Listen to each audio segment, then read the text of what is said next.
Hello mga kabokal! So for today's video ay gagawa po tayo ng isang recipe na swak sa inyong bulsa at syempre swak na swak din sa inyong panlasa. So ano pang inaantay natin? Let's go!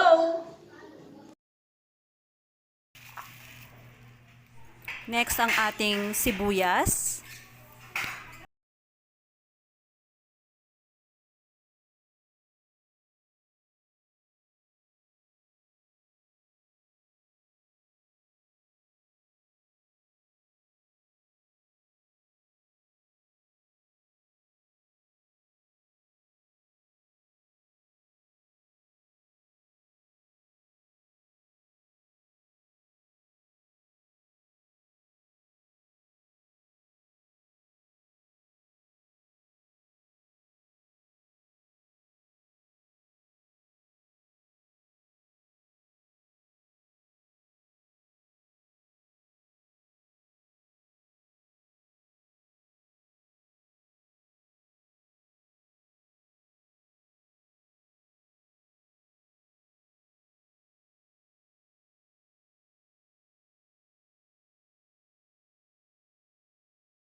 Ito.